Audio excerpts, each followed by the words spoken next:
السلام علیکم، welcome back to my YouTube channel fly with Iman. امید کرتی ہوں آپ سب لوگ بالکل ٹھیک ہوں گے۔ آج کی اس ویڈیو میں آپ کو زمزم کی ہسٹری کے بارے میں بتاؤں گی۔ بہت سے لوگ یہ سوچتے ہیں اور پوچھتے ہیں کہ زمزم تو زمین سے چشمے کی صورت میں نکلا تھا، تو وہ کنویں میں کس طرح تبدیل ہو گیا؟ یہ جاننے کے لیے ہماری ویڈیو کو اینڈ تک دیکھیں اور ہمارے اس چینل کو سبسکرائب کرنا مت بھولیے گا۔ شروع کرتے ہیں۔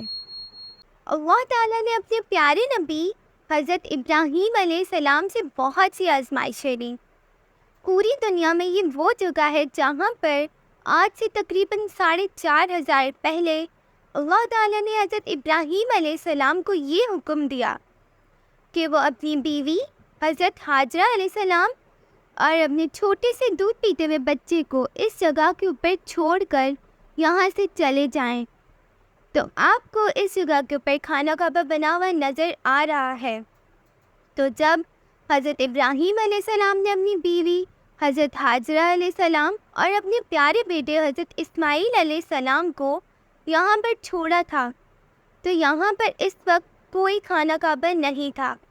ویسے تو خانہ کعبہ حضرت آدم علیہ السلام نے بنایا تھا، تو یہاں پر خانہ کعبہ ہونا چاہیے تھا۔ وہ اس لیے نہیں تھا کیونکہ جب طوفان نوح آیا تھا وہ اتنا بڑا طوفان تھا کہ زمین میں جو کچھ بھی تھا وہ ایک طرح سے ختم ہو گیا تھا۔ اس لیے جب حضرت ابراہیم علیہ السلام یہاں پر آئے تو یہاں پر خانہ کعبہ زمین میں دس گیا تھا، اور اس وقت یہاں پر صرف پہاڑ تھے۔ حضرت ابراہیم علیہ السلام کی 2 بیویاں تھیں۔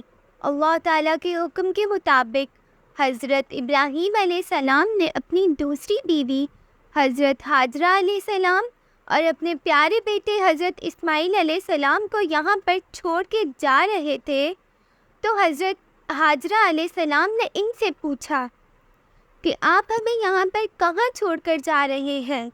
یہاں پر تو کچھ بھی کھانے پینے کے لیے نہیں ہے۔ تو اس کے جواب میں حضرت ابراہیم علیہ السلام خاموش رہے۔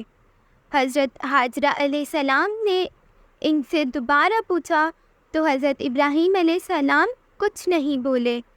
تو پھر حضرت حاجرہ علیہ السلام نے پوچھا کہ کیا یہ اللہ کا حکم ہے؟ اس پر حضرت ابراہیم علیہ السلام نے سر ہلا دیا۔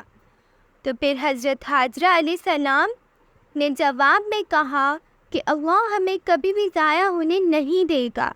یہ ان کا ایمان تھا۔ اور اس کے بعد پھر حضرت ابراہیم علیہ السلام اپنی پہلی بیوی کے پاس ملک شام میں چلے گئے۔ اس وقت حضرت حاجرہ کے پاس کھانے پینے کے لیے کچھ کھجوریں اور تھوڑا سا پانی تھا، لیکن وقت کے ساتھ ساتھ کھجوریں بھی ختم ہو گئی اور پانی بھی۔ مکہ میں پہاڑوں کے بیچ اس وادی میں بہت زیادہ گرمی تھی، اور یہ جو گنبد آپ کو اسکرین پر نظر آ رہا ہے، اس وقت اس جگہ کے اوپر ایک پہاڑ ہوتا تھا اور اس کا نام تھا صفا پہاڑ۔ اور یہ جو دوسرا گنبد آپ کو نظر آ رہا ہے، اس پہاڑ کا نام تھا مروہ پہاڑ، جبل مروہ۔ پہلے یہ صرف پہاڑ تھے، بعد میں زیادہ آبادی ہوتی گئی تو ان پہاڑوں کو کاٹ دیا گیا، اور یہ گنبد سے بنے ہوئے ان کے نیچے پہاڑوں کا کچھ حصہ باقی ہے۔ اور پھر دونوں کو سدا بھوک پیاس محسوس ہونے لگی۔ بچہ پیاس کی شدت سے رونا شروع ہو گیا۔ ماں نے بچے کے لیے پانی ڈھونڈنے کے لیے آگے پیچھے دیکھا اور بچے کو اس جگہ کے اوپر لٹا دیا۔